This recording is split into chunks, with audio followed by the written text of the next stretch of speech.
Assalamualaikum warahmatullahi wabarakatuh. Bertemu lagi dengan mata pelajaran matematika. Ini adalah pertemuan kedua kita pada bab statistik. Tetap semangat ya belajar online. Hari ini kita akan mempelajari median, titik tengah, data berkelompok. Perhatikan penjelasan Ibu berikut. Nah, perhatikan penjelasan Ibu berikut ini ya. Tentukan median dari data berikut. Nah, ini adalah dua buah contoh untuk data tunggal. Nah, yang pertama, apa itu median? Median yaitu nilai tengah data yang telah terurut. Jadi, kalau mencari min atau rata-rata, kita tidak perlu mengurutkan data, tetapi berbeda dengan median. Kalau median, itu datanya harus terurut dulu. Contoh, hasil observasi nilai ujian dari 9 mahasiswa sebagai berikut: 577655899. Di sini dia tidak terurut. Awalnya 5, lalu 7, 7, 6 di tengah. Harusnya kan setelah 5, 5 baru 6. Nah, kita urutkan dulu menjadi 5, 5, 5, 6, 7, 7, 8, 9, 9. Yang namanya median adalah data yang berada di tengah.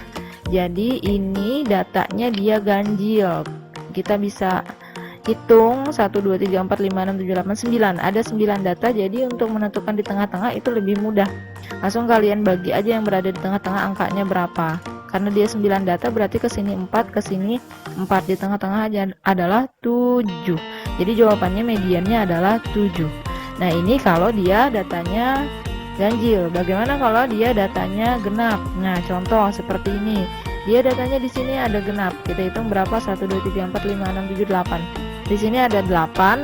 Kemudian dia masih acak juga, kita urutkan. Jadi setelah diurutkan seperti ini, dari yang terkecil sampai yang terbesar ya mengurutkannya. Nah, kalau datanya itu dia genap, nah itu caranya seperti ini. Setelah kalian urutkan, kalian lihat di tengah-tengah. Oh, di tengah-tengah pasti dia ada 2 angka kan? Nah, 2 angka ini kalian tambahkan terus dibagi 2. Jadi di tengah-tengahnya adalah angka 3 dan 4. 3 ditambah 4 bagi 2. 3 tambah 4, 7. 7 dibagi 2, 3,5. Jadi ini mediannya adalah 3,5. Nah, itu untuk data berkelompok. Untuk kalian ketahui aja sebenarnya. Nah, sekarang untuk median data berkelompok. Maaf, itu tadi contoh data tunggal. Untuk median data berkelompok, langkah awal mencari kelas median dengan cara setengah dikali n. N itu apa? N itu adalah banyaknya data atau jumlah frekuensi. Untuk lebih jelasnya, perhatikan contoh mencari median data berkelompok berikut ini. Contoh soal. Tentukan median dari data berkelompok berikut. Nah, ini dia ada data berkelompok, dia ada interval. Yang namanya frekuensi itu adalah yang ini. Ini adalah kolom frekuensi. Kebanyakan dari kalian menghitung, mencari ketika Ibu jelaskan, itu pilih frekuensi yang paling besar. Kebanyakan dari kalian melihat ininya, melihat intervalnya atau kelasnya. Sebenarnya yang Ibu maksud adalah frekuensi itu ini.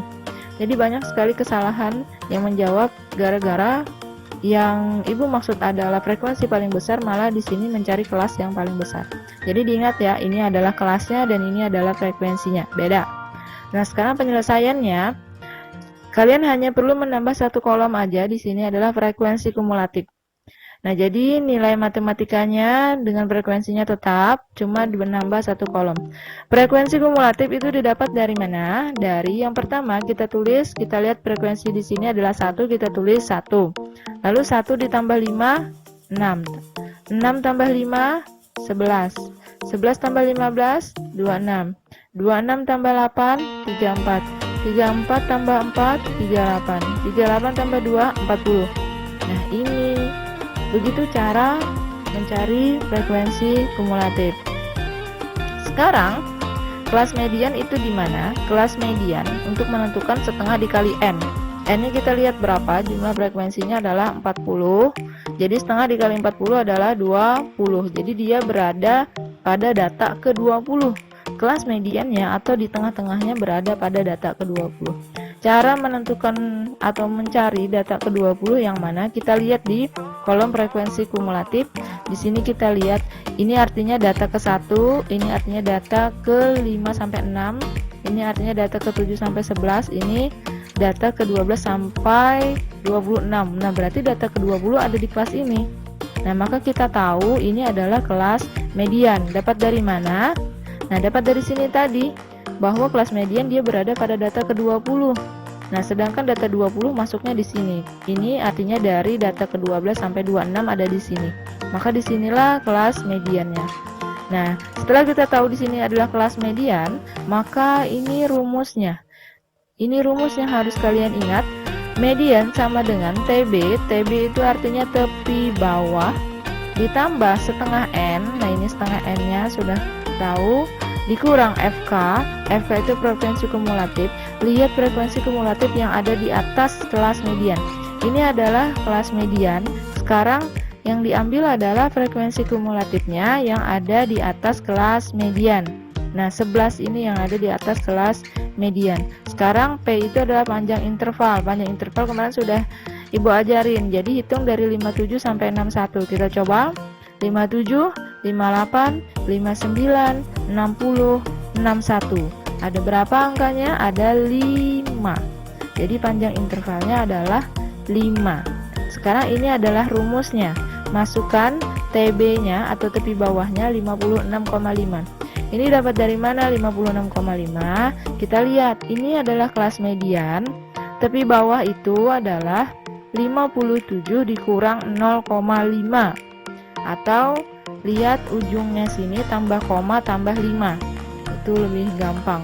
Ini adalah kelas median, kalian lihat di ujung. Nah, ini kelas di ujung ini tambah koma tambah 5. Jadi tepi bawahnya adalah 56,5. Frekuensi kumulatifnya adalah 11.